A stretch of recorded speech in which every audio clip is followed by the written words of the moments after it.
আসসালামু আলাইকুম ওয়া রাহমাতুল্লাহি ওয়া বারাকাতুহু। ভারতের ঘুম হারাম করে দিয়েছেন ডক্টর মোহাম্মদ ইউনূস।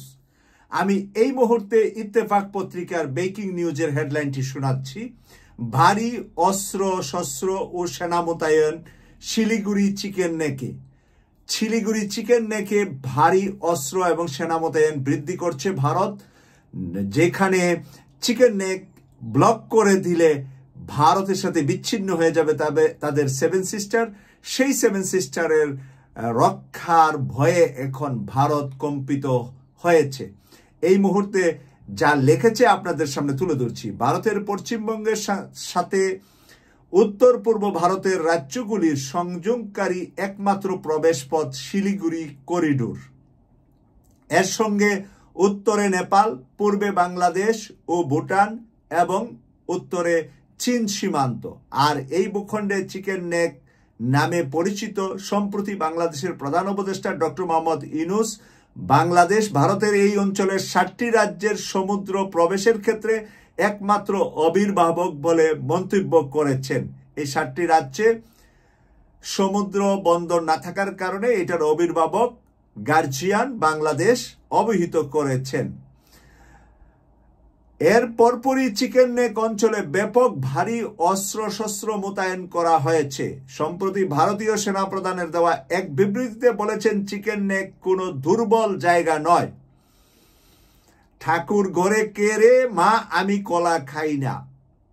এটা তো ডক্টর ইউনূস বলে নাই যে ভারতের পূর্বের এই 7টি রাজ্য দুর্বল, কিন্তু সেনাপ্রধান নিজে বলতেছেন এইগুলা কোনো দুর্বল রাজ্য নয় বা দুর্বল জায়গা নয়, বরং এটি ভারতের সবচেয়ে শক্তিশালী সামরিক অঞ্চল, যেখান থেকে পশ্চিমবঙ্গ, সিকিম ও উত্তর পূর্বাঞ্চলের সৈন্যদের যে কোনো ধরনের হুমকির মুখে দ্রুত মোতায়েন করা সম্ভব। সেনাপ্রধানের বক্তব্য ভারতের। ভারতীয় মিডিয়া বরাত দিয়ে জানায়, ভারতীয় সশস্ত্র বাহিনী ও এই অঞ্চলে নিরাপত্তা বাড়ানোর জন্য বিস্তৃত পদক্ষেপ নিয়েছে। অনেক পদক্ষেপ তারা নিচ্ছে। এখন তারা খুব ঘুম নিদ্রা হারাম করে চায়না এবং ডক্টর মোহাম্মদ ইউনূস, ওদিকে নেপাল এবং ভুটান ডক্টর মোহাম্মদ ইউনূসকে সহযোগিতা করছে এবং ভারতের তলে তলে রাজ্যগুলোর ভিতরে সরকারি দল, বিরোধী দল যারা আছে, যারা স্বাধীনতা চাচ্ছে এবং যারা নিপীড়িত বঞ্চিত ডক্টর মোহাম্মদ ইউনূসের সাথে তারা যোগসাজ করছে। কারণ নিপীড়িত বঞ্চিতরা নরেন্দ্র মোদী থেকে যদি দেশটাকে আলাদা করতে পারে, তাহলে তারা তাদের স্বাধীন দেশের রাষ্ট্রপ্রধান হতে পারবে এবং তাদের রাজ্যগুলোও কিন্তু ডে বাই ডে উন্নতি হয়ে যাবে। যখনই 7 ভাই একসাথে থাকবেন, তখন এক ভাই ঘুমাবে, আরেক ভাই চাকরি করবে, আরেক ভাই কোনো রকম দিন যাপন করবেন। আর যখন 7 ভাইকে সেপারেট করে তাদেরকে সংসার আলাদা করে দিবেন, তাদের দুর্বলতার সময় যদি সহযোগিতা করেন, দেখতে পারবেন যে 2-4 বছরে এই 7 ভাই যার যার জায়গা থেকে ভালো অবস্থানে চলে গিয়েছে। কেউ তখন বসে থাকবে না, ঘুমাবে না। এক ভাই লন্ডন থেকে পাউন্ড পাঠাবে, আরেক ভাই আমেরিকা থেকে ডলার পাঠাবে, সেই অপেক্ষা করবে না। সবাই কাজ করবে, নেমে যাবে এবং নিজের জীবন সংসার গুছানোর জন্য ব্যস্ত হয়ে যাবে। অনুরূপভাবে যদি 7টা সেভেন সিস্টারকে আলাদা করে দেওয়া হয়, তখন তারা নিজেরা কিভাবে ডেভেলপ হবে, নিজেরা কিভাবে উন্নতি পথে এগিয়ে যাবে, সেই জন্য তারা বাংলাদেশ, চায়না সহ অন্যান্য দেশের সহযোগিতা নিয়ে তারা অনেক দূর এগিয়ে যাবে। তাদের ব্যবসা বাণিজ্য সবকিছু উন্মুক্ত হয়ে যাবে। জাতি হিসাবে তাদের বসবাসের অবস্থান অনেক ভালো পর্যায়ে চলে যাবে। এটা এর উদাহরণ অনেক দেশ আছে পৃথিবীতে। আপনি যদি আমাদের সামনে সিঙ্গাপুর দেখি, মালয়েশিয়া দেখি, বাংলাদেশ, এই সবগুলা ব্রিটিশ থেকে স্বাধীন হয়েছে কাছাকাছি সময়ে। প্রথমে মালয়েশিয়ার সাথে সিঙ্গাপুর ছিল, পরে সিঙ্গাপুরকে মালয়েশিয়া আলাদা করে দেয়। তো সেইভাবে দেখেন যে প্রত্যেকটা সিঙ্গাপুরকে মালয়েশিয়া আলাদা করে দিয়েছে। এখন সিঙ্গাপুর মালয়েশিয়ার চাইতে ধনী হয়ে গিয়েছে, বা তাদের জীবনের মান, তাদের চাকরির অবস্থান সবকিছু। দেশ হিসাবে ছোট সিঙ্গাপুর, কিন্তু অর্থনৈতিকভাবে বিশ্ব অর্থনীতির বাজারে সিঙ্গাপুরের পাসপোর্টের ভ্যালু সবকিছু মালয়েশিয়ার চাইতে বেশি। কিন্তু আয়তনে ছোট। তো এর অনুরূপভাবে এই যে ছোট ছোট দেশগুলা দেখছেন যে ভারতের এই পূর্ব অঞ্চলে অবস্থিত সেভেন সিস্টার, তাদেরকে এখন কিন্তু আপনি দেখবেন যে গরিব। আপনি যখন যাবেন ত্রিপুরায় দেখবেন যে আগরতলা এয়ারপোর্ট বাংলাদেশের একটা ছোট এয়ারপোর্টের মতো। তা আগরতলা বা তাদের চেয়ে মানে রাস্তাঘাট এত বেশি কোনো উন্নয়নের ছোঁয়া এখানে নাই। কিন্তু যখন তারা স্বাধীন হয়ে যাবে তখন দেখা যাবে যে বাংলাদেশের সাথে পাল্লা দিয়ে তারা তাদের ব্যবসা বাণিজ্য আগিয়ে নিয়ে তারাও বাংলাদেশের জনগণের মতো, ঢাকা সিটির মতো তারাও সিটি বানাবে এবং তারাও উন্নয়নের পথে এগিয়ে যাবে। অনুরূপ আসাম থেকে শুরু করে বাকি রাজ্যগুলোতে এই অবস্থাই হবে। সেখানের জনগণও জানে, সেখানের রাজনীতিবিদরাও জানে, সেখানের মেধাবীরাও জানে, সাধারণ মানুষও জানে, কিন্তু করতে পারছে না কেন? উপরে তাদের রয়েছে নরেন্দ্র মোদী, তাদের রয়েছে ভারত নামক রাষ্ট্র। এই রাষ্ট্র থেকে তারা বের হতে পারলেই তারা সিঙ্গাপুর, মালয়েশিয়া এক একজন হয়ে যাওয়ার সম্ভাবনা আছে। আর সেই কারণেই তাদেরকে সেই জিনিসটাই দেখানো হচ্ছে, সেই পথটাই শেখানো হচ্ছে। আমেরিকাও এতে সাই দিয়ে পাশে আছে। এখন দেখবেন ইদানিং আমেরিকা বাংলাদেশের সাথে খুবই ভালো সম্পর্ক করার জন্য বিভিন্ন ধরনের বৈঠক বাংলাদেশের উপর লেভেলে হচ্ছে। আর অপরদিকে কালকেই আমেরিকার প্রেসিডেন্ট সারা বিশ্বব্যাপী তার দেশের মানে তার দেশে যারা রপ্তানি করবে তাদের উপরে একটা বড় মাপের ট্যাক্স বসিয়েছে। এই ট্যাক্সের কারণে বাংলাদেশের উপরও 37% ট্যাক্সের কথা আমরা বিভিন্ন পত্রপত্রিকায় নিউজে দেখছি। আর ডক্টর মোহাম্মদ ইউনূস ব্যাংককে থেকেই কিন্তু উত্তর দিয়েছে যে এটা আলোচনা সাপেক্ষে আমেরিকার সাথে আমরা একটা সুসম্পর্ক করব এবং আলোচনা সাপেক্ষে এটা আমরা রিজনেবল পরিবেশে, রিজনেবল প্রাইসে ট্যাক্সটা নিয়ে আসব, যেটা বাংলাদেশের পক্ষে সম্ভব এবং আমেরিকাও লাভবান যাতে হয় বাংলাদেশ থেকে, সেইটা কূটনৈতিকভাবে উনি এগিয়ে নেবেন। সেই কথা কিন্তু গতকালই উনি ব্যাংকক থেকে বলে দিয়েছেন। প্রিয় দর্শক, সেই কারণে আমি বলছি যে এই মুহূর্তে আমেরিকা প্রচুর দুর্বল ডক্টর মোহাম্মদ ইউনূসের উপরে। এখানে মায়ানমার একটা বিষয় আছে, সেভেন সিস্টারের একটা বিষয় আছে।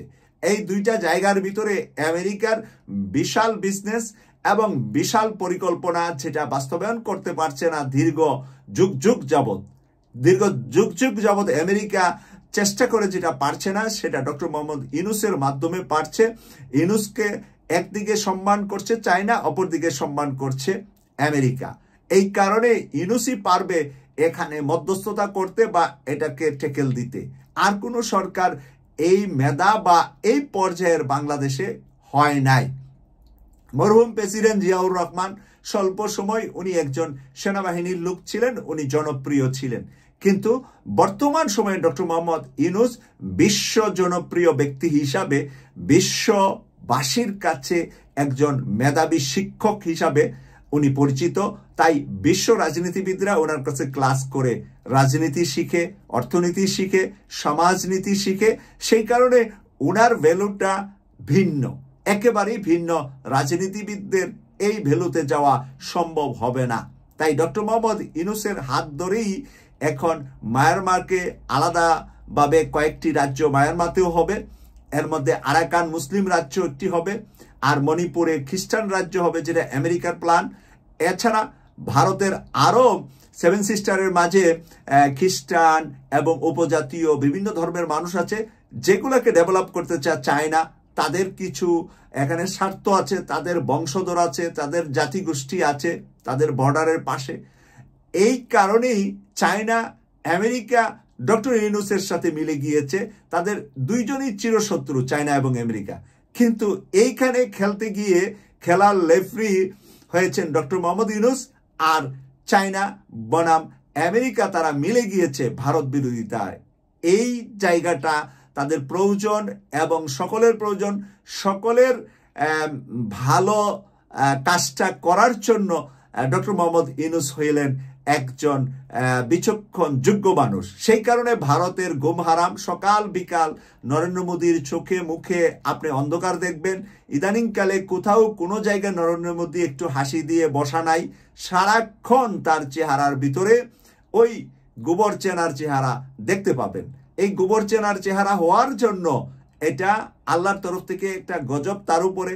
কারণ হলো সে জুলুম শুধু বাংলাদেশের উপরেই করে নাই, তার দেশের নাগরিক শুধুমাত্র কঠোর হিন্দুবাদী ছাড়া যারা আছে সকলের উপরে সে জুলুম করছে। এই জুলুমকারী হিসাবে সে তার এই জীবন দশাই দেখে যাবে ভারতের এই দুরবস্থা ভারতের হবে, কিন্তু সেভেন সিস্টারের নয়। সেভেন সিস্টারের হবে কল্যাণ, এবং সেভেন সিস্টারে যারা বসবাস করে তাদের জন্য হবে মানে নতুন পৃথিবী পাবে, তারা নতুন জগৎ পাবে। তারা সরাসরি এই সেভেন সিস্টারের লোকেরা কিন্তু ইউকেতে আসতে পারে না, আমেরিকাতে আসতে পারে না।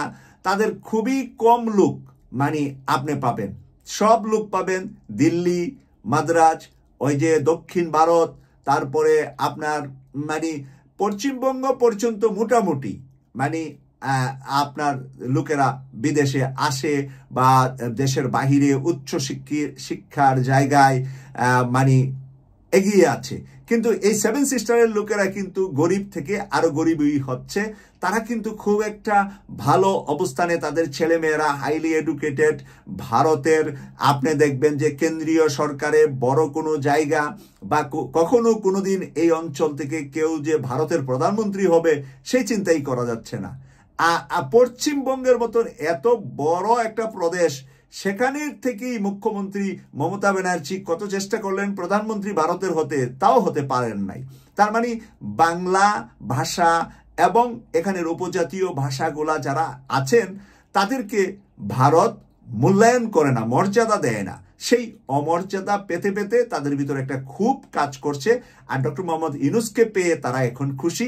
তারা যদি এই স্বাধীনতাটা পেয়ে যান তাহলে তাদের জন্য তাদের ভবিষ্যৎ জেনারেশনটা পৃথিবীর বুকে আরো উচ্চ শিখরে অবস্থান করবে। কেটিভি 24 এর নিউজগুলো দেখার জন্য আমাদের চ্যানেলটি সাবস্ক্রাইব করে আমাদের পাশে থাকবেন, এই প্রত্যাশা রেখে বিদায় নিলাম। আমি সৈয়দ মাসুক, লন্ডন থেকে। আল্লাহ হাফেজ।